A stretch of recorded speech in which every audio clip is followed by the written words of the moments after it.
దేని వాక్యాన్ని మనం ధ్యానం చేస్తాము. ప్రభుని ఆరాధించక పూర్వము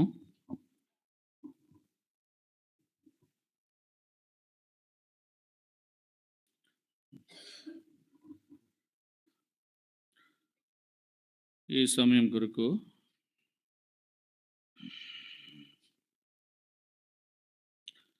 మత్తయి సువార్త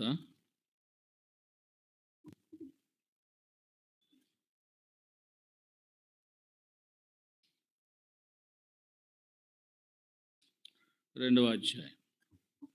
మాథ్యూ గాస్పెల్ చాప్టర్ 2. మత్తయి సువార్త 2వ అధ్యాయం.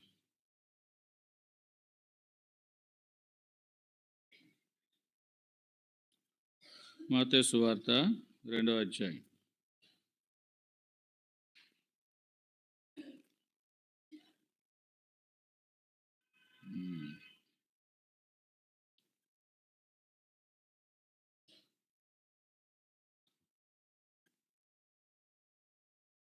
రెండవ వచనము అంతా కలిసి చదువుదాం. 2:2 యూదుల రాజుగా పుట్టినవాడు ఎక్కడనున్నాడు? తూర్పు దిక్కున మేము ఆయన నక్షత్రము చూచి ఆయన పూజింపవచ్చితమని చెప్పారు. ఇప్పుడు 10-11 వచనాలు కలుస్తున్నాయి, చదువుదాం వాటిని కూడా. 10-11 వచనాలు అదే అధ్యాయం. వారు ఆ నక్షత్రమును చూచి అత్యానందభరితులై ఇంట్లోనికి వచ్చి తల్లి అయిన మరియను ఆ శిశువును చూచి సాగిలపడి ఆయన పూజించి తమ పెట్టెలు విప్పి బంగారమును సాంబ్రాణిని బోళములను కానుకలుగా ఆయనకు సమర్పించారు. చాలు. దేవుని సహాయం కొరకు ప్రార్థనలో ప్రభు వైపు మనం చూద్దాం.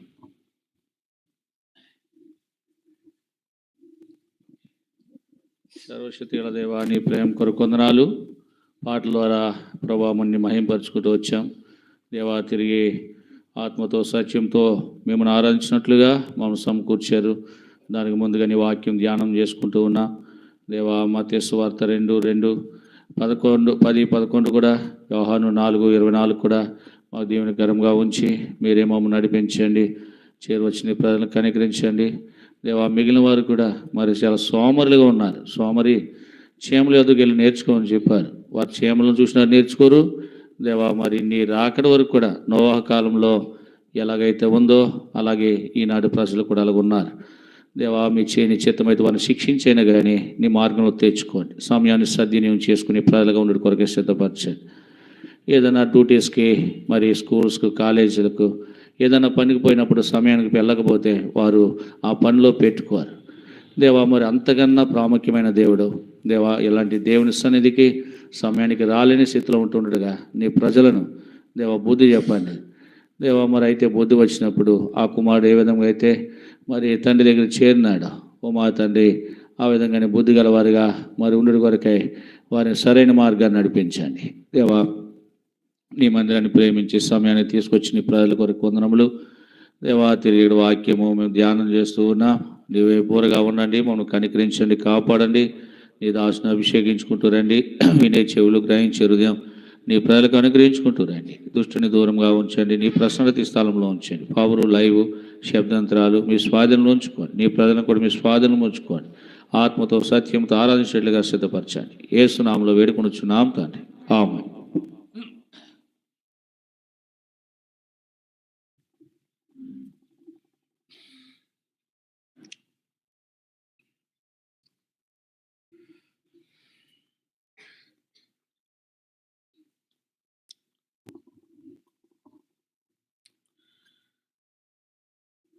ఇది వాస్తవానికి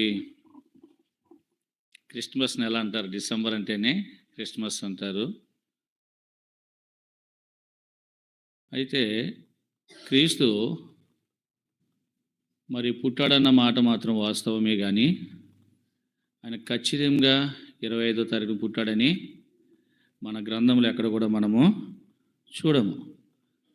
భూమి మీద పుట్టిన మాట మాత్రము వాస్తవం. అయితే ఆయన సిలువకు లేక ఆయన భూమి మీద ప్రతి దినాలకు ఆయన్ని టాలీ చేసుకుని ఒక పోపు మరి 25వ తారీఖుగా ఆయన పుట్టాడని నిర్ధారణ చేశాడు. ఒకటి మాత్రం నిజం, యేసుక్రీస్తు ప్రభువు మనుషులందరి కొరకాయ భూమి మీద జన్మించాడు. ఇది నిజంగా ప్రతిదానికి ఒక గుర్తుంటుంది. అలాగే మనకు కూడా ఈ 25వ తారీఖు అనేది అది నిజమైన క్రిస్మస్. మన తరంలోనే మనం చూస్తాం. 25 కాదు, 1వ తారీఖు నుంచి క్రిస్మస్లు చేస్తున్నారు. 1వ తారీఖు నుంచే ఈరోజు మేరీ క్రిస్మస్ అని, 24వ క్రిస్మస్ అని కదా. డిసెంబర్ నెలంతా కూడా అంటే ఏ డేట్ వాళ్ళకే తెలియదు.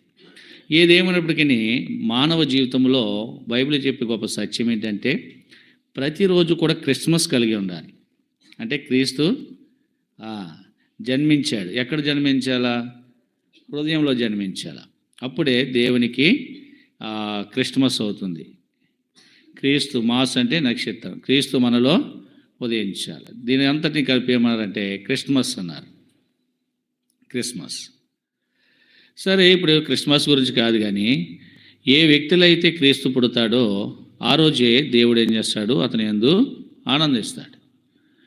మనం చదువుని భాగంలో ఏం చూస్తున్నామంటే ఈ మత్తయి సువార్తలో క్రీస్తు పుట్టినాడు. ఎక్కడ? మన గత వారం ధ్యానం చేసిన బెత్లెహేములో. బెత్లెహేములో ఎందుకు పుట్టాడో కూడా మనం ధ్యానం చేస్తూ ఉన్నాం. సరే, ఇప్పుడు క్రీస్తు బెత్లెహేములో పుట్టాడు. ఆ బెత్లెహేములో పుట్టిన సంగతి మరి బబులోను ప్రాంతానికి చెందిన జ్ఞానులు దాన్ని పరిశీలన చేశారు. ఆ బబులోను ప్రాంత్యము తూర్పు దేశానికి, తూర్పు దేశం అంటారు దాన్ని, తూర్పు వైపుగా ఉంది. అది బబులోను దేశం. ఇప్పుడు క్రీస్తు పుట్టిన స్థలానికి ఈ బబులోనులో ఉన్న జ్ఞానులు యొక్క ఉండే ప్రదేశానికి 1650 కిలోమీటర్ల దూరం ఉంది.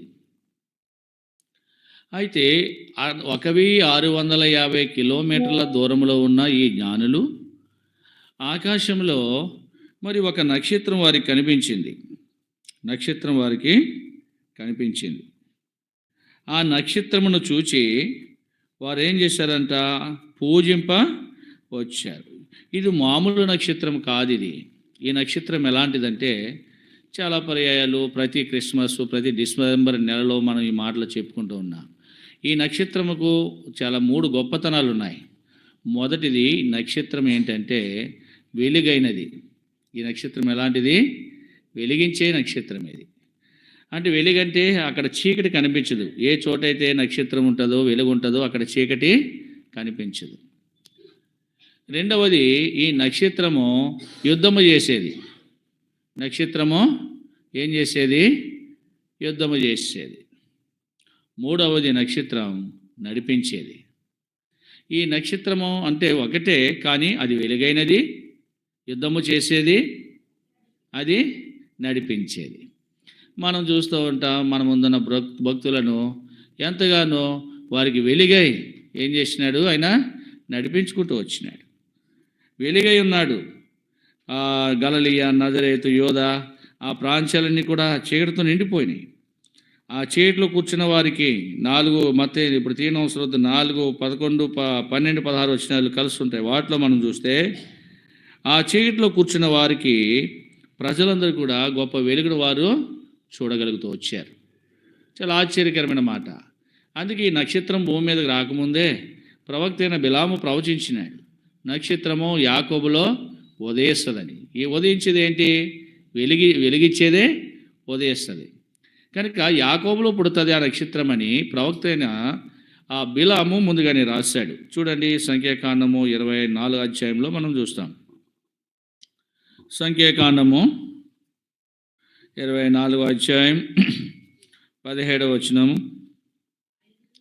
ఆయన చూచున్నాను కానీ ప్రస్తుతమునున్నట్టు కాదు, ఆయన చూచుచున్నాను కానీ సమీపమునున్నట్టు కాదు.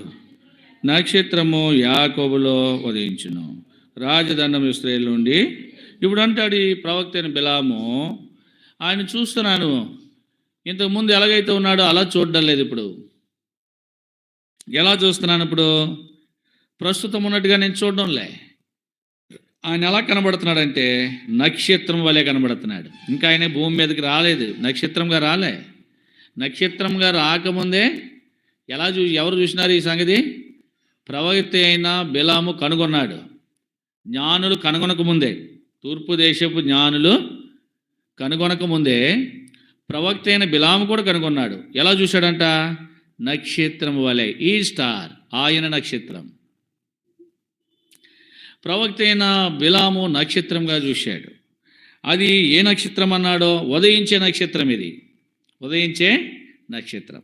సేమ్ అదే నక్షత్రాన్ని నూతన నిబంధనలో ఈ తూర్పు దేశపు జ్ఞానులు, నిజంగా వారు ఖగోళ శాస్త్రంలో ఆరితేరిన వారు, వాళ్ళు నక్షత్రాన్ని యూదుల రాజుగా వాళ్ళు చూస్తూ వచ్చారు.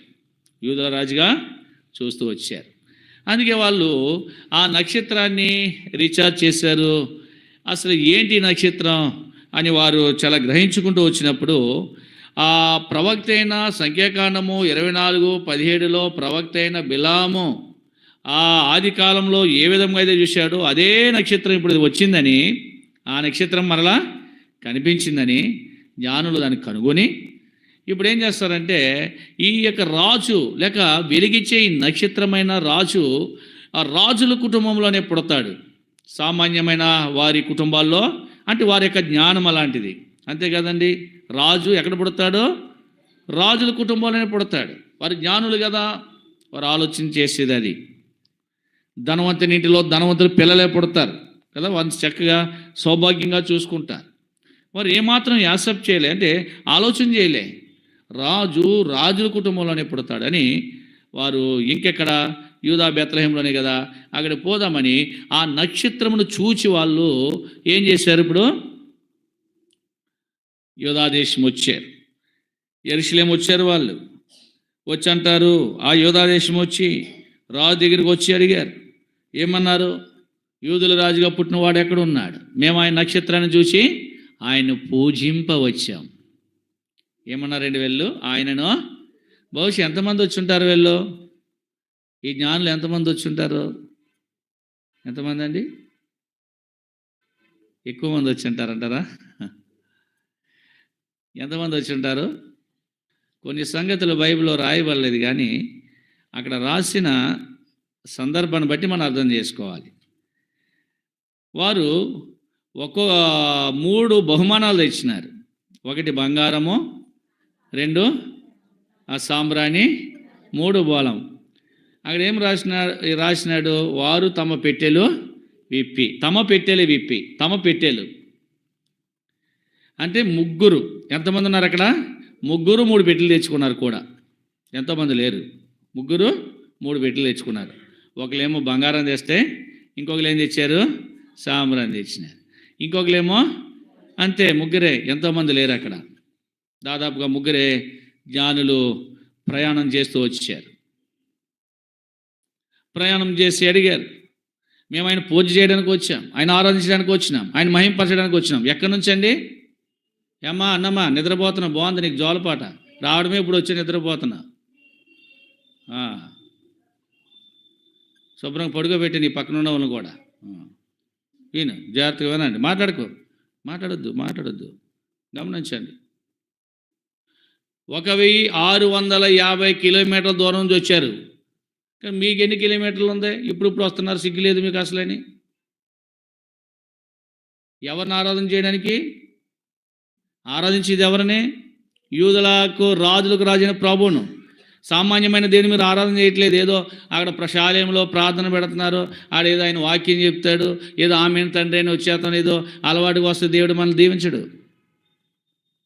మనం చేసేది king of king, lord of lord, రాజులకు రాజు, ప్రభులకు ప్రభు సన్నిధి ఇది, ఆయన మందిరం ఇది, ఆయన ఉండే స్థలం ఇది.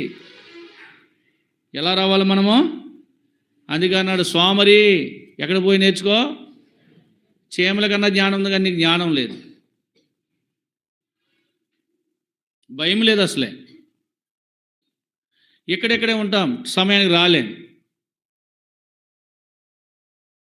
1600 కిలోమీటర్ల దూరం నుంచి ప్రభుని ఆరాధించాలని ఎంతో ఆసక్తితో ఆ జ్ఞానులు వచ్చారండి. ఏం అవసరం అండి వాళ్ళకి? ఏం అవసరం? ఆరాధించడం భాగ్యమని, ఆరాధించడం మంచిదని. కీర్తన గ్రంథంలో చూస్తాం కదా, యెహోవాను స్తుతించుట మంచిది, అది మంచి కార్యం. ఆయన ఆరాధించే భాగ్యం కూడా మనకు ఉండాలి, ఆయన సేవించే భాగ్యం మనకు ఉండాలి. ఆయన మహింపరిచే భాగ్యం మనకు ఉండాలి. ప్రియమైన దేవుని పిల్లలారా, ఈ చదువుని భాగంలో వారు చాలా దూరం నుంచి, బబులోను ప్రాంత్యం నుంచి ప్రభువును ఆరాధించడానికి వచ్చారు. నిజంగా మనం చూస్తే ఈ జ్ఞానుల రాక ఏ రోజుకును అతనితో ఉన్న వారందరికీ కూడా కలవరం తీసుకొచ్చిందంట. జ్ఞానుల రాక ఏ రోజునో అతనితో ఉన్న వాళ్ళందరికీ కలవరం తీసుకొచ్చింది. అంతేకాదు, వారందరినీ కూడా గ్రంథంలో అప్పటిదాకా ఎప్పలేదు వాళ్ళలో. ఈ జ్ఞానుల రాక ద్వారా వారి దగ్గర ఉన్న గ్రంథాలన్నీ తిరగేసినారు. చూడండి, మత్తయి సువార్త 2వ అధ్యాయం, మాథ్యూ గాస్పెల్ చాప్టర్ 2.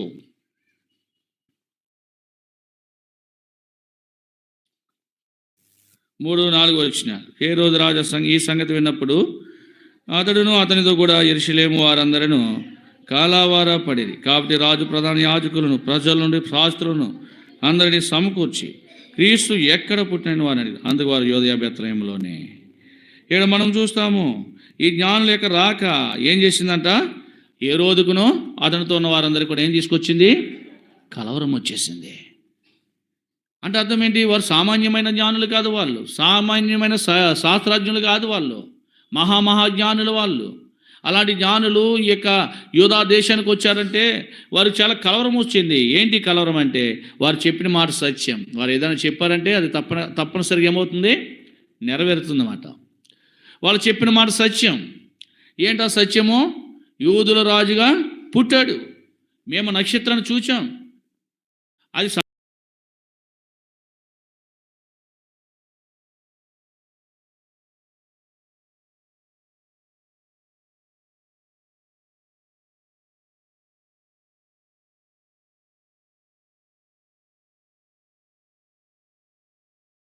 సామాన్యమైన రాజు కాదు, వెలుగైన నక్షత్రం అది.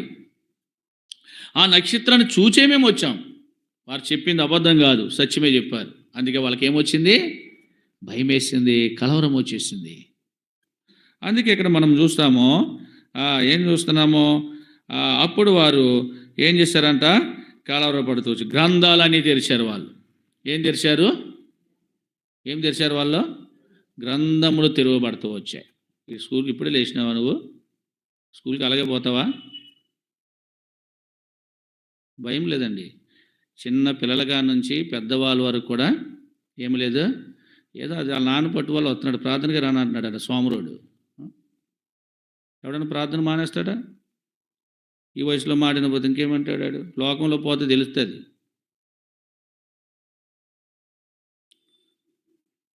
నేర్చుకోవాలా?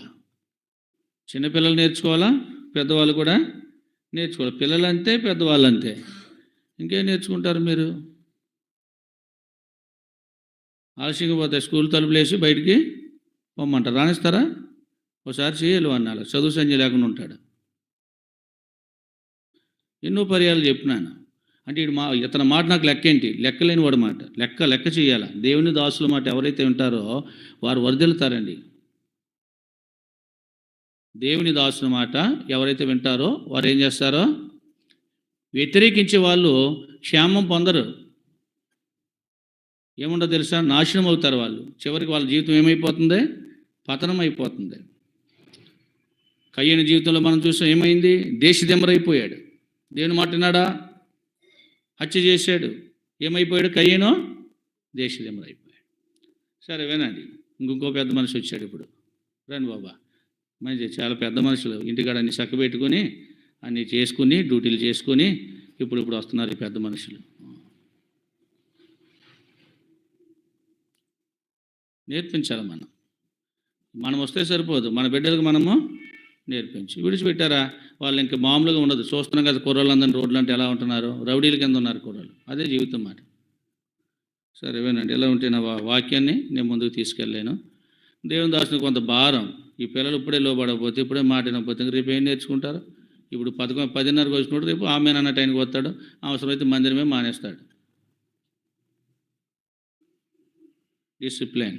దేవుని మందిరాన్ని గౌరవించండి, దేవుని మందిరాన్ని ప్రేమించండి. అప్పుడు మీ చదువుల్లో కూడా విన్నారా? ఒరే బాబు, చదువులో పైకి ఎదగాలంటే కందసవాక్యం బాగా చదవాలా. వాక్యం ఎందుకు చదవడం లేదు? చక్కగా చదవాలా, సమయానికి రావాలి. వినపడుతుందా?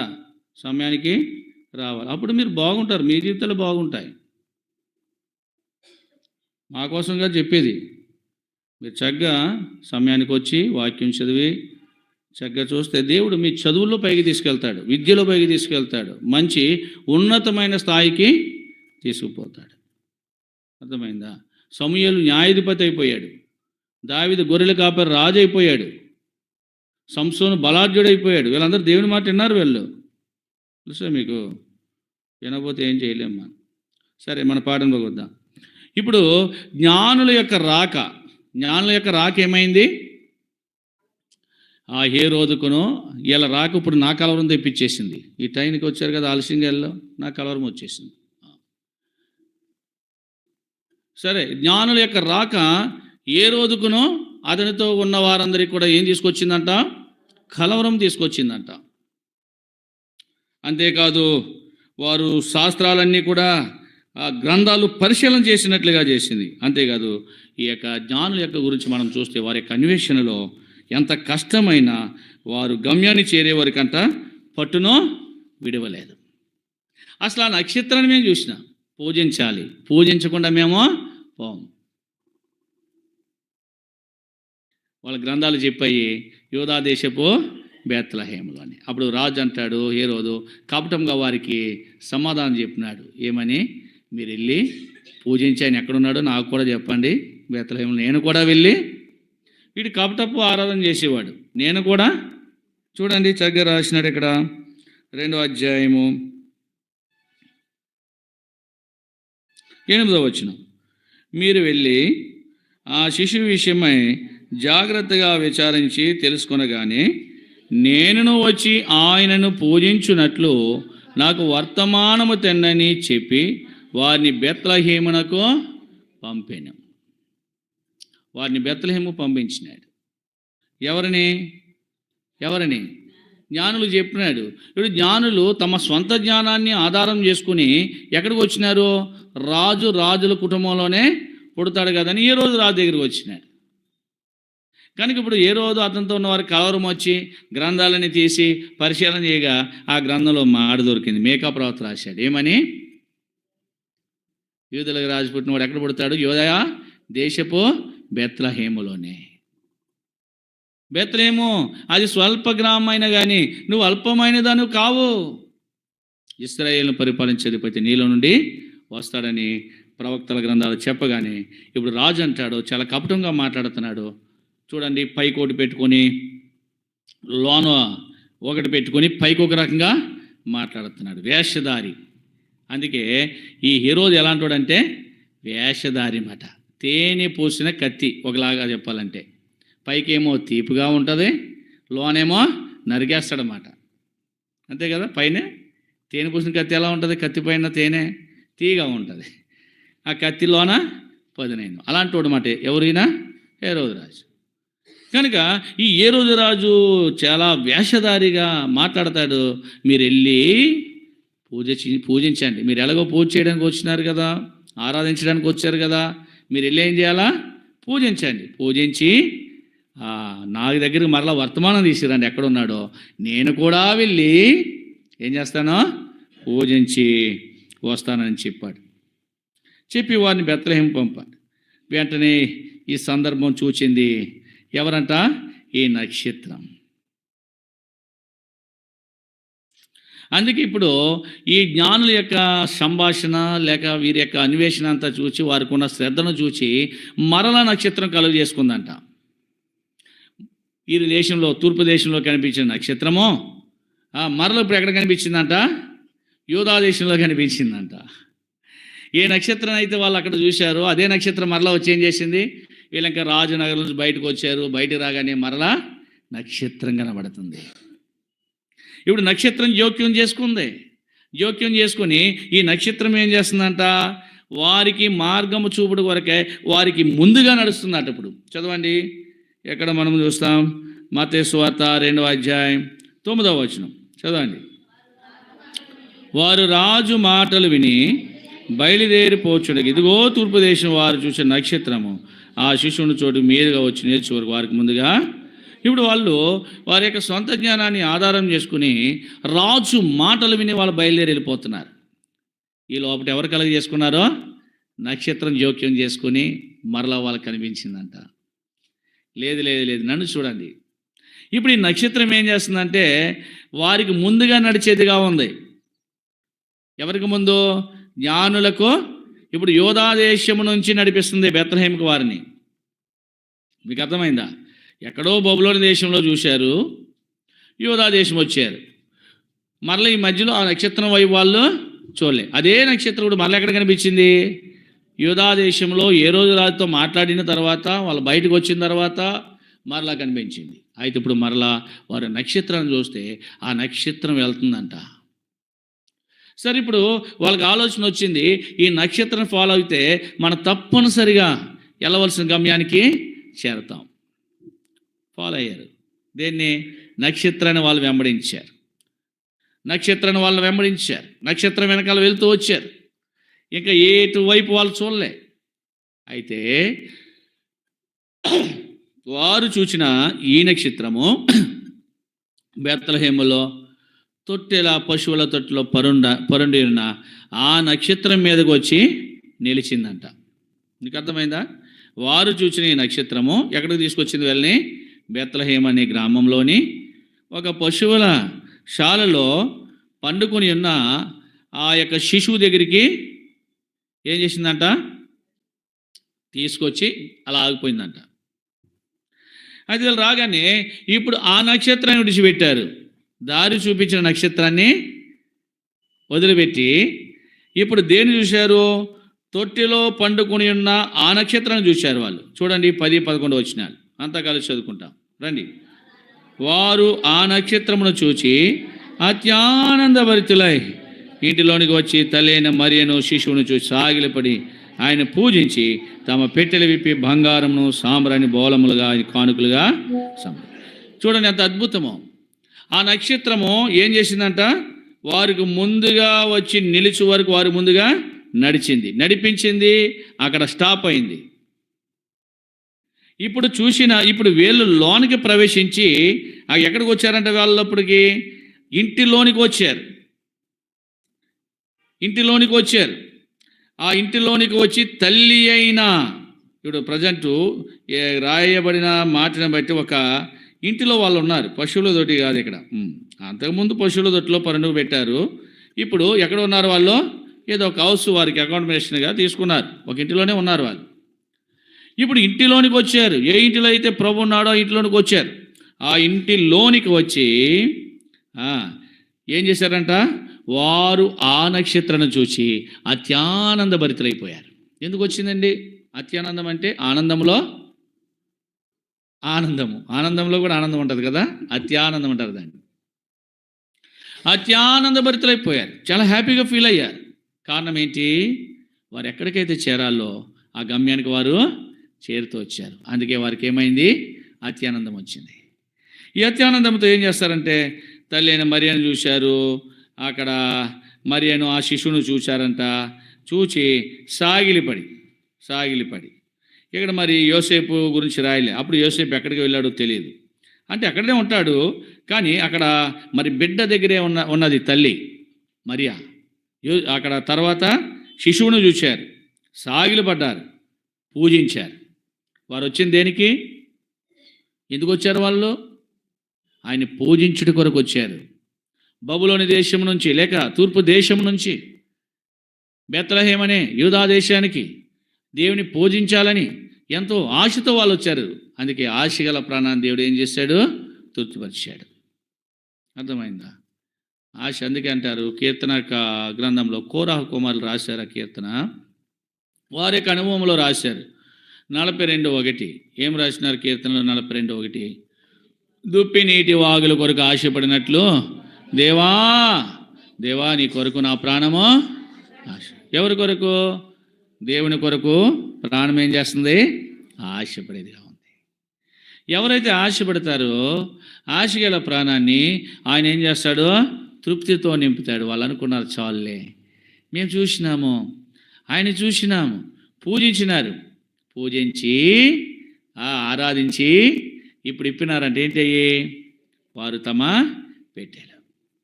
కానుకలు కూడా ఇచ్చారు ఆయనకి, ఆఫరింగ్ ఇవ్వకుండా వెళ్ళే. అర్థమైందా?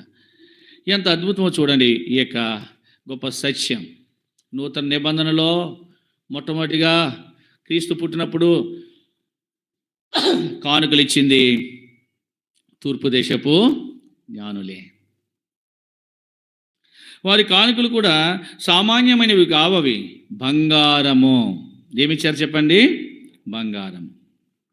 బంగారం వారు సమర్పించుకుంటూ వచ్చారు.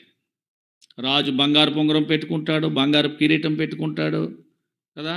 ఎందుకు ఇచ్చినారు ఆయనకి? నువ్వు మాకు రాజు అయ్యా, నువ్వు మాకు రాజు, నువ్వు రాజు కనుక మేము ఏం చేస్తున్నావు? ఈ బంగారం ఇచ్చి ముందు ఆరాధించారు, మేము ఈ కానుక నీకేం చేస్తున్నాం? సమర్పించుకుంటున్నాం. నీవు ఇచ్చింది బంగారం. అర్థమైందా? బైబిల్లో చూస్తాము, ఇశ్రాయేలు ప్రజలు దేవుడిచ్చిన బంగారాన్ని వాళ్ళు దుర్వినియోగం చేసుకున్నారు, పాడు చేసుకున్నారు, జీవితాన్ని వ్యయపరుచుకున్నారు. చూడండి, సంఖ్యాకాండంలో మనం చూస్తాం. సంఖ్యాకాండమా నిర్గమాకాండమా? ఒక్క నిమిషం.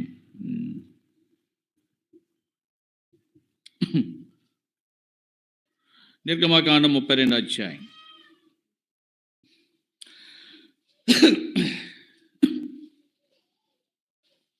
2వ వచనం చదవండి. అందుకు అహరోను మీ భార్యలకు, మీ కుమారులకు, మీ కుమార్తె చెవులను బంగారు పూలు తీసుకునే వద్దకు తేనని వారు ప్రజలందరూ తమ చెవులను బంగారు పూలు తీసుకుని అహరోను వద్ద తెచ్చారు.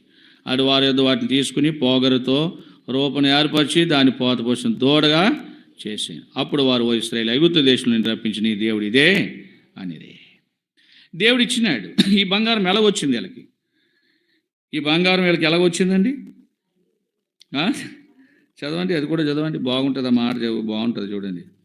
ఈ బంగారము దేవుడు వారికి ఎలాగ ఇచ్చినాడో చూద్దాం. దేవుడు ఇచ్చిందే, వాళ్ళ కటాక్షం ఇచ్చినాడు. నిర్గమాకాండము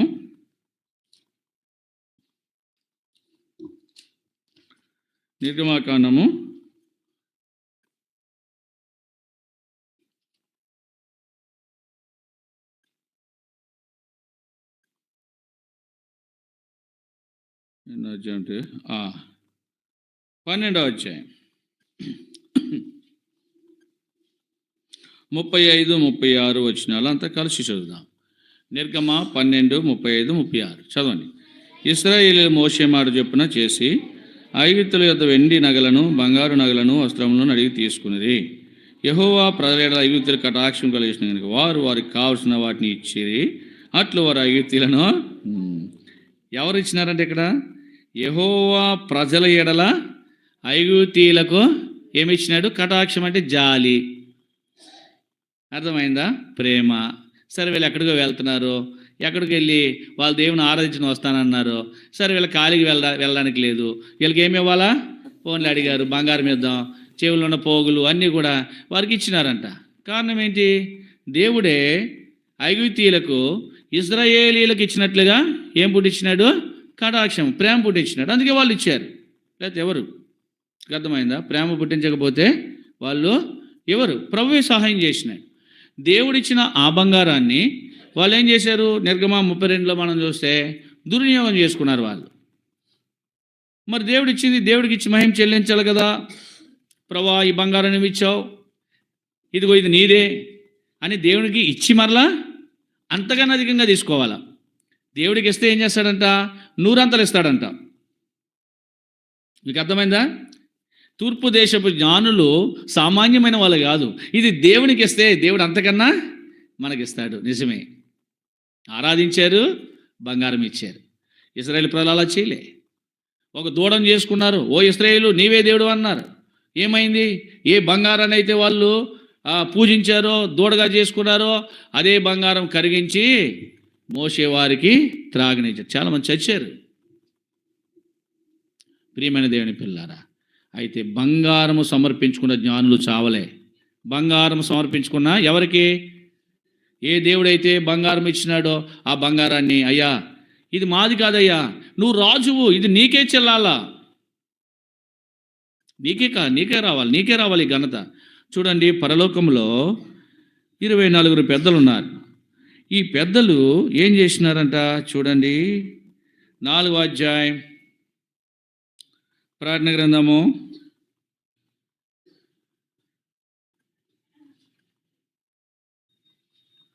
11వ వచనం. ఆ 24 పెద్దలు సింహాసనమందు ఆసీనుడైన వాని ఎదుట సాగిలపడి యుగ యుగములు జీవించిన వారిని నమస్కారం చేసి, ప్రభువా మా దేవా, నువ్వు సమస్తమును సృష్టించిదివి, నీ చిత్తమును బట్టి అవి ఉండేను, దాన్ని బట్టి సృష్టింపడు గనుక నీవే మహిమ ఘనత పొందడం చెప్పుచు తమ కిరీటములను ఆ సింహాసనము ఎదుటి వేసిరి. తమ కిరీటము బంగారంతో ఉండేదే కిరీటం. ఎక్కడ వేసినారంట? సింహాసనం ఎదుటి తీసేశారు. ప్రభువా, ఘనత మహిమ ప్రభావం నీకే చెల్లాలి, మాకు కాదు, ఇది ఈ ఘనత మాది కాదు, నీవిచ్చిందే. ఈ కిరీటం ఎవరిచ్చింది? ఈ ఘనత నీవిచ్చింది అని కిరీటములు ఆయన సింహాసనం ఎదుట తీసేసి ఆయనకి ఇచ్చేసి సమర్పించుకుని ప్రభుని ఆరాధించారంట వాళ్ళు. ఎంత అద్భుతమండి! ఈ తూర్పు దేశపు జ్ఞానులు కూడా వారు బంగారాన్ని దేవునికి ఇచ్చి దేవుని మహింపరిచారు. బంగారాన్ని నీవేనయ్య రాజు, ఇది నీకే చెల్లాలా అని ఆ దేవునికి ఇచ్చి దేవుని గణపరిచిన వారుగా ఉన్నారు. రెండవది మనం చూస్తాము, సాంబ్రాణి. ఏమిచ్చినారు వాళ్ళు? సాంబ్రాణి. ఈ ధూపం వేస్తూ ఉంటారు, సాంబ్రాణి పొగ అంటారు కదా, దేవుడికి వేస్తూ ఉంటారు. ఇలాగ సాంబ్రాణి పొగ వేస్తూ ఉంటారు. దేవతలకు వేసేది కాదు నేను చెప్పేది. సాంబ్రాణి అనేది పొగ, ధూపము వేసేది. అంటే వాస్తవానికి దేవునికి సమర్పించుకునేదే సాంబ్రాణి. ఈ రెండో జ్ఞాని ఎందుకు సాంబ్రాణి తెచ్చాడంటే, నీవే మా దేవుడవు, ఇంతకాలము మేమేదో జీవించాము కానీ మా కొరకు ఈ లోకములో నక్షత్రంగా పుట్టినవాడు, మా జీవితాలు వెలిగించినవాడు, మా పక్షాన యుద్ధం చేసేవాడు నీవు. దేవుడు ఏం చేసేవాడండి? యోబు గ్రంథం 7:1 మనం చూస్తాం కదా, నరుల జీవిత కాలం అంతయు యుద్ధకాలమే కదా భూమి మీద. నరుల జీవితకాలం ఏంటి చెప్పండి? యుద్ధమే. అన్నిటితో యుద్ధం చేయాలి. రోగాలతో యుద్ధము, బాధలతో యుద్ధము, సమస్యలతో యుద్ధము, అప్పులతో యుద్ధము, అన్నిటితో కూడా యుద్ధాలు. యుద్ధం లేకుండా ఏ మనుషుడు ఉన్నాడు. అందుకే దాన్ని చాలా సింపుల్గా ఏమన్నాడంటే యోబు గ్రంథంలో, యుద్ధకాలమే, నరుల జీవితకాలం ఎలాంటిది? మరి యుద్ధంలో నీవు జయించాలా, జయం పొందాలా, కనుక నీ బలం సరిపోదు. అందుకే దేవుడే ఆ నక్షత్రమే ఏం చేసిందంట? యుద్ధం చేసిందంట. చూడండి, న్యాయాధిపతుల గ్రంథంలో మనం చూస్తాం. న్యాయాధిపతుల గ్రంథము రండి, ఎన్నో అధ్యాయం అంటే 5వ అధ్యాయం. న్యాయాధిపతులు, జడ్జెస్ చాప్టర్ 5. న్యాయాధిపతులు 5వ అధ్యాయం 20వ వచనం. నక్షత్రములు ఆకాశం నుండి యుద్ధం. ఎక్కడి నుంచి చేసిందంటే ఈ నక్షత్రము? ఆకాశం నుండి నక్షత్రము ఏం చేసింది? యుద్ధము. నరుల జీవితకాలం ఏంటి చెప్పండి? యుద్ధమే. నిజంగా మానవుని యొక్క జీవితం ఏమైపోయింది? అంధకారం అయిపోయింది. రోమీయులకు రాసిన పత్రిక 1వ అధ్యాయము 22వ వచనం అనుకుంటా. ఎవరైనా తీసిన వాళ్ళు చదవండి త్వరగా. రోమీయులకు రాసిన పత్రిక 1వ అధ్యాయం 22వ వచనం. వారి అవివేక హృదయమో అంధకారమయమాయనో. చాలు, వారి యొక్క అవివేక హృదయము అంధకారమయమైపోయింది, చీకటైపోయింది. అంధకారంలో మనుషుడు ఉన్నాడు. కనుక దేవుడు మనలను ఎంత ప్రేమించాడంటే ఈ అంధకారాన్ని పోగొట్టుడు కొరకే నక్షత్రంగా భూమి మీదకి వచ్చాడు, వెలుగ్గా వచ్చాడు ఆయన. గాడ్ ఇస్ లైట్, ఈ స్టార్, ఆయనే నక్షత్రం. అది ఆయన నక్షత్రం ఏం చేసేది? అది ఉదయించేది, వెలిగించేది. రెండవదిగా మనం చూస్తే నరుడు ఎలా ఉన్నాడో అంధకారమే కాదు, యుద్ధములో ఉన్నాడు. నరుడు ఎక్కడున్నాడండి చెప్పండి? మనం ఎక్కడున్నా? ఇప్పుడు ఏం చేశాడు తెలుసా? నక్షత్రములు ఏం చేసాయంట?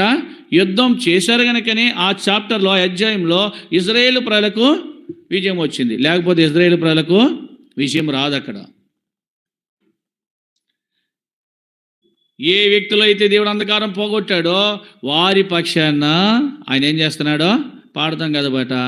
మన పక్షమున తానే పోరాడి సైతానును ఓడించే, మన పక్షమున తానే పోరాడి సైతానును ఓడించి మన పక్షాన దేవుడే పోరాటం చేశాడు, ఎవరు కాదు. అర్థమైందండి? ఎవరు పోరాటం చేసినారు? దేవుడే, దేవుడే, దేవుడే. ఆయన యుద్ధం చేశాడు. ఆ యుద్ధములో మరణ బలం గలవాడైన ఆ యొక్క అపవాదిని ఏం చేశాడు? మరణముతోనే జయించాడైన. అపవాదికి ఎప్పుడూ ఒక అతిశయం ఉండేది, నేను మరణ బలము గలవాడిని. మానవుని పైన మరణం ఉన్నప్పుడు ఆ మరణాన్ని తీసివేయడం కొరకు దేవాది దేవుడని యేసుక్రీస్తు ప్రభువారు భూమి మీదకి వచ్చారు. అందుకే ఈ తూర్పు దేశపు జ్ఞానులు రెండో జ్ఞానం ఏం చేశాడంటే సాంబ్రాణి ఇచ్చాడు. కారణం ఏంటి తెలుసా? నీవే మా దేవుడవు, నీవే మా దేవుడవు, నిన్ను పూజించవలసిన అవసరం మాకుంది. దేవుడు అంటే ఎవరండి? ఎలా ఉంటాడు అసలే? దేవుడు అన్న పదానికి అసలు అర్థం ఏంటి? అసలు ఎందుకు ఆయన దేవుడిగా పిలవాలి? మనం చూస్తే నిజంగా దేవుడు ఎలా ఉంటాడంటే ఆయన స్వరూపాన్ని ఏ మానవుడు ఎప్పుడునో చూచి ఉండాలి, కానీ ఆయన లక్షణాలు మనం చూడగలం. దేవుడు సృష్టికర్త అయి ఉండాలి. దేవుడు ఏమై ఉండాలా? సృష్టికర్త, సృష్టాన్ని కలిగేసిన వాడు. ఆకాశం, భూమి, సముద్రం, జలధారులు, పక్షులు, జీవరాశులు అన్నీ కూడా మానవ జాతిని ఆయన కలిగేశాడు. ఆయన లేకుండా ఏదియో కలగలేదు. అందుకే ఆయనకి దేవుడని పేరు. రెండవది, దేవుడు నిత్యుడై ఉండాలా, నిత్యం ఉండాలా. మీకు అర్థమైందండి? దేవుడు ఎప్పుడు ఉండాలా? నిత్యమూ ఉండాలా. అంటే దేవునికి ఏమి లేదు, అసలు చావే లేదు. కానీ మనం సేవించుచున్న ఈ దేవునిలో చావు లేదండి. చావు లేనివాడైనా చావును జయించినవాడు. అందుకంటాడు, ఓ మరణమా నీ విజయం ఎక్కడుంది? ఓ సమాధి అసలు నీ ముళ్ళెక్కడా? అడుగుతూ వచ్చాడు. చావు లేనివాడే దేవుడై ఉండాలి. తర్వాత నిజంగా మన దేవుడు చావు లేనివాడు. మరణించాడు, సమాధి చేయబడ్డాడో, సమాధిలో లేడు. ఈనాడు ప్రపంచంలో ఖాళీ సమాధి ఉంటే యేసుప్రభు ఒక్కడదే ఖాళీ అయింది, ఇంకెవరి సమాధులు ఖాళీ కాలే. ఆ సమాధులు అయినా లేడు. కొంతమందిని ఎదుగుతూ వచ్చారు, గలిలయ స్త్రీలను ఎదుగుతూ వచ్చారు. మీరు ఎవరిని వెతుకుచున్నారు? ఈ సమాధులు ఎవరిని వెతుకుచున్నారు మీరు అని అడిగినప్పుడు మాకు యేసు కావాలి. ఆయన ఇక్కడ లేడు. ఏం చెప్పారు వాళ్ళు? ఆయన ఇక్కడ లేడు, ఆయన లేచి ఉన్నాడు. ఎక్కడ? సమాధిలో నుంచి. దేవుడు అనేవారికి మరణము ఉండదు. దేవునికి ఏముండదో? మృత్యుంజయుడైన జయశాలి. సరే, ఇప్పుడు మనం మూడోదిగా మనం చూస్తే దేవుడికి ఉండే ఇంకో లక్షణం ఏంటంటే సర్వాంతర్యామి, అన్ని చోట్ల ఉండాలి. దేవుడు ఎక్కడ ఉండాలండి? అన్ని చోట్ల ఉన్నవాడై ఉండాలి, ప్రతి చోట ఉండాలి. అంటే అన్ని చోట్ల అక్కడో దేవుడు ఎక్కడో దేవుడు కాదు, ఏకైక దేవుడు, ఒక్కడే దేవుడు. ఇండియాలో ఉంటాడో, అమెరికాలో ఉంటాడు, రష్యాలో ఉంటాడో, ఇరాక్లో ఉంటాడు, అంతే కదా. ప్రపంచం అంతటికి ఒకే ఒక్క దేవుడు, ఆయనే. ఈనాడు అనేక మంది దేవుళ్ళు దేవుళ్ళు దేవుళ్ళు అని పిలవబడుతున్నారు. అవన్నీ కూడా దేవుళ్ళు కాదు. దేవుడు అన్నవాడు ఎంతమంది? ఒక్కడే. ఆ ఒక్కడే యేసుక్రీస్తు ప్రభు. అందుకే నీవు దేవుడు అయ్యా, సామాన్యమైన వాళ్ళు కాదు. వెళ్ళు తూర్పు దేశపు జ్ఞానులు అంటే సామాన్యమైన, నేను ఒక్కొక్కసారి అనుకుంటాను వారి పేర్లు కూడా రాస్తుంటే ఎంత బాగుండు అనుకుంటాను. వారు ఎంత ధన్యులు, ఎంత భాగ్యవంతులు, దేవుని ఆరాధించడానికి ఎంత శ్రద్ధ వహించారు వాళ్ళు. ప్రియమైన దేవుని పిల్లలారా, వారి పేర్లు ఈ గ్రంథంలో కనబడకపోవచ్చేమో కానీ వారి పేర్లు జీవ గ్రంథంలో కనబడతాయి. సరే, ఇప్పుడు దేవుడు సర్వజ్ఞాని అయి ఉండాలి. సర్వజ్ఞానం అంటే అన్ని విషయాలు ఎరిగిన దేవుడు, ఎరగని వాడు కాదు. ఐదో విషయము, సర్వశక్తిమంతుడై ఉండాలి. సర్వశక్తి అంటే ఆయనకు మించిన ఆయన ముందు ఏ శక్తి కూడా పనిచేయదు. అయితే ఈ దేవుని గురించి మనం చూస్తాం. ఆదికాండం 17:1 సర్వశక్తి గలవాడు. ఎవరండి ఈయన? సర్వశక్తి గల. సరే, అందుకే ఇక్కడ తూర్పు దేశపు జ్ఞానులు, ఒక జ్ఞాని ఏం చేస్తాడంటే, నీవు మా దేవుడు అయ్యా, నువ్వు సృష్టికర్తవని ఆరాధన చేశాడు. నీవు నిత్యం ఉండేవాడు అని హెబ్రీ 9:14 చూస్తాం. కీర్తన 139 7-10 మనం చూస్తాను. సర్వాంతర్యామని. అయ్యో 1 కొరింథీ 2:10-11 చూస్తాను. సర్వజ్ఞానివని. అంతేకాదు ఆదికాండం 17 చూస్తాం సర్వశక్తి గల దేవుడని. అలాంటి దేవుని వీళ్ళు ఆరాధన చేశారు. అందుకంటారు సాంబ్రాణి ఎందుకు ఇచ్చారంటే దేవుడు అని. ఆయన తప్ప వేరొక నిజమైన సృష్టికర్తను వాళ్ళు ఆరాధన చేశారు. నిజమైన దేవుని వారు గణపరిచారు. నిజమైన దేవుని శ్లాఘించారు. నిజమైన దేవునికి కానుకలు ఇచ్చారు. మూడోది మనం చూస్తామా, బోలము. ఏమిచ్చినారు? బోలము. బోలం ఎలా ఉంటుంది? మనం ఇప్పుడు దాన్ని టేస్ట్ చేయలేదు కదా, విన్నాం. ఎలా ఉంటుందంటే బోలము చేదుగా ఉంటుంది. అర్థమైందా? నిజంగా మనం ఈ గ్రంథంలో చూస్తే మారా నీళ్ళు చేదైనవి. చేదైన నీళ్లను ఏం చేసినాడు ప్రభు? మధురముగా మార్చేశాడు. అలాగే నయోమి జీవితంలో మనం చూస్తే నయోమి ఎలాంటిది? మధురమైనది. తన జీవితం ఏమైపోయింది? చేదైపోయింది. రిక్తురాలుగా చేశాడు దేవుడు అంటది. సర్వశక్తుడు నాకు దుఃఖం కలిగి చేశాడు అంటది. ఎందుకంటే తను చేసుకున్న పనులు అలా ఉన్నాయి. యెరూషలేం విడిచిపెట్టింది, బెత్లెహేం విడిచిపెట్టింది, రొట్టెల ఆహార గృహాన్ని విడిచిపెట్టింది. అందుకే తన జీవితంలో ఏం లేకుండా పోయింది? ఏం లేకపోయింది? దుఃఖమే కానీ మధురము, పేరుకి మధురమే కానీ మధురం తనలో లేదు. ఏమొచ్చింది? చేదొచ్చింది. నిజంగా మన జీవితాల్లో కూడా మరి చేదైన అనుభవాలు, చేదును మనం త్రాగలేం, చేదును మనం తీసుకోలేం. కమ్మడిదనాన్ని, తీపిదనాన్ని, ఏదైనా హార్ట్దనాన్ని తీసుకుంటాం కానీ చేదును ఎక్కువ ఇష్టముగా మనం తీసుకోలేం. యేసుక్రీస్తు ప్రభువారు నీ కోసము నా కోసము ఆయనకి ఏమి ఇచ్చారంటే చిరకతో చేదు ద్రాక్షారసము ఏం చేసినారు? శిలువ మీద ఉన్నప్పుడు ఆయనకు ఇచ్చినారు. త్రాగనిచ్చారు అంటాడు అక్కడ. అంటే అర్థం ఏంటి? ఈ రక్షకుడు మన యొక్క చేదైన అనుభవాలను, మన యొక్క పతనాలను ఎంతో ప్రేమించి ఆ యొక్క చేదైన అనుభవాలన్నీ తీసేసి, ఇప్పుడు నయోమి జీవితంలో ఏ విధంగా అయితే దేవుడు తన యొక్క చేదును మరి యొక్క మారాగా చేయబడినప్పుడు మారా అనుభవాలను ఏ విధంగా అయితే తీసేశాడో, ఏ యొక్క సంతోషం అయితే పోగొట్టుకుందో, మరలా బెత్లెహేములో ఖ్యాతిని తను మరలా మంచి పేరు తెచ్చుకుంది. నయోమి కొరకు కుమారుడు అక్కడ పుట్టాడు. ఎవరి కొరకు? మారా మధురంగా మళ్ళీ నయోమిగా చేయబడుతూ వచ్చింది. అక్కడ నన్ను నయోమి అనొద్దన్న ఆమె ఇప్పుడు ఏమంటది? నయోమి కొరకు ఎవరు పుట్టారంట? కుమారుడు పుట్టాడంట. పుట్టగానే ఇంకా మాట మాట్లాడలేదు ఆమె. చదవండి, రూతు గ్రంథంలో మనం చూస్తాం. ఇంతకుముందు ఏం చెప్పింది? దుఃఖంతో ఉన్నప్పుడు నన్ను నయోమి అనొద్దయ్యా, నన్ను మారని పిలవండి, నా జీవితం చేదైపోయింది, నేను దుఃఖంలో ఉన్నాను, నా జీవితంలో సంతోషం లేదని చెప్పింది. ఇప్పుడు ఏమంటది? రండి, రూతు గ్రంథం 4వ అధ్యాయము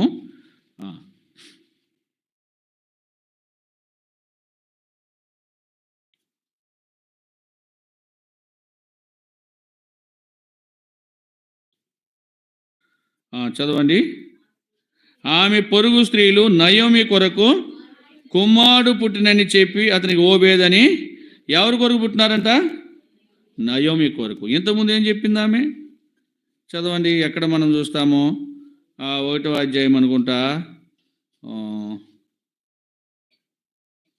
21వ వచనం, 1:21. నేను సమృద్ధి గలదాన్ని వేలితను, యెహోవా నా రిక్తురాలిగా తిరిగి రాజేశను, మీరు నన్ను నయోమి అని పిలవనేలా, యెహోవా నా మీద విరుద్ధం సాక్ష్యము, సర్వశక్తుడు నాకు నన్ను బాధపరిచినని వారితో చెప్పాను.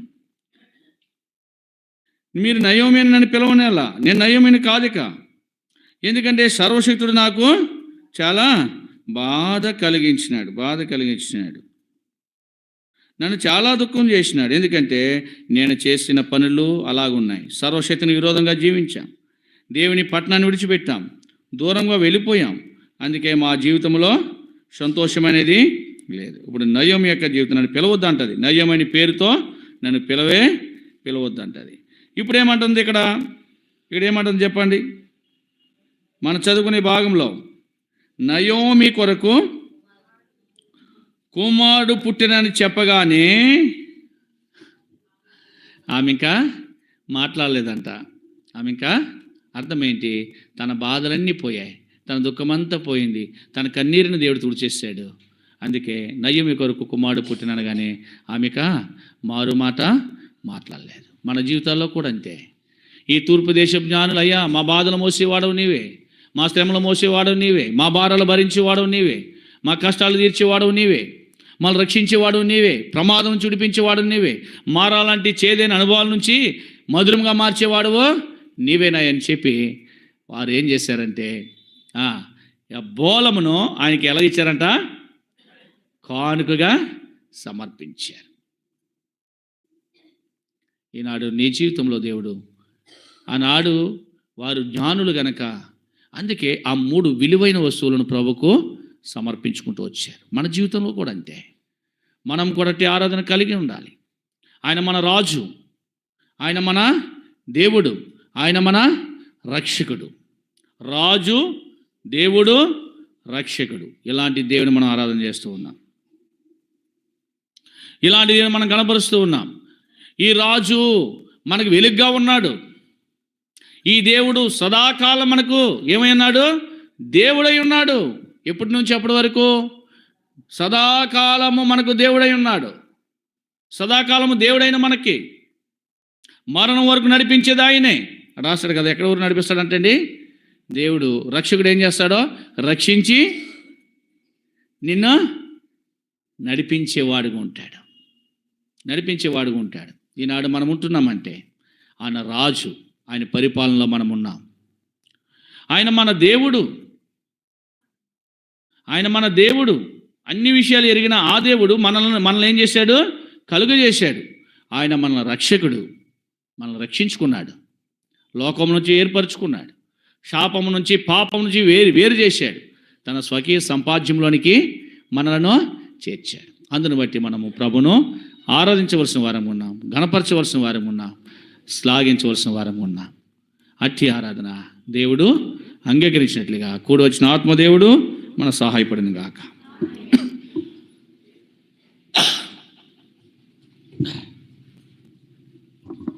లేచి నిలబడి పాట పాడుకుంటాం.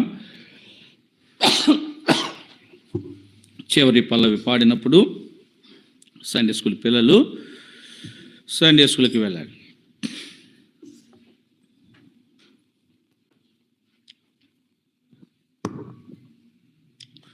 నూట 64వ పాట, నీదు విశ్వాస్యత మా ప్రభు యేసు అనే పాట. పాట సంఖ్య 164. నీదు విశ్వాస్యత, మొదటి 3 చరణాలు, చివరి చరణం మాత్రమే పాడతాం.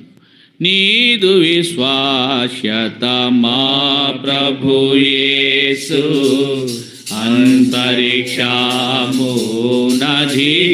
అంతరిక్షమునధిగమించెను.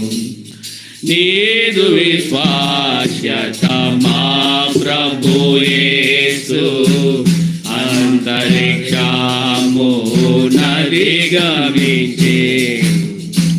నిన్ను ప్రేమించి నీ ఆజ్ఞలను అనుసరించు మనుజావళికి, నిన్ను ప్రేమించి నీ ఆజ్ఞలను అనుసరించు మనుజావళికి, నీ బాధలను స్థిరముగా చేసి, నీ బాధలను స్థిరముగా చేసి, నీ ఆత్మము నల్లరారెడు మా ప్రభువా, నీ ఆత్మము నల్లరారెడు మా ప్రభువా. నీదు విశ్వాస్యత మా ప్రభు యేసు అంతరిక్షమునధిగమించెను.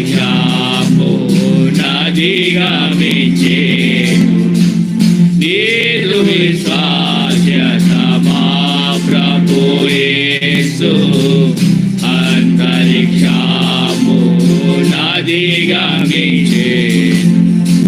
వేయతరముల వరకు సరిగా విలసిలేని వెలలేని మా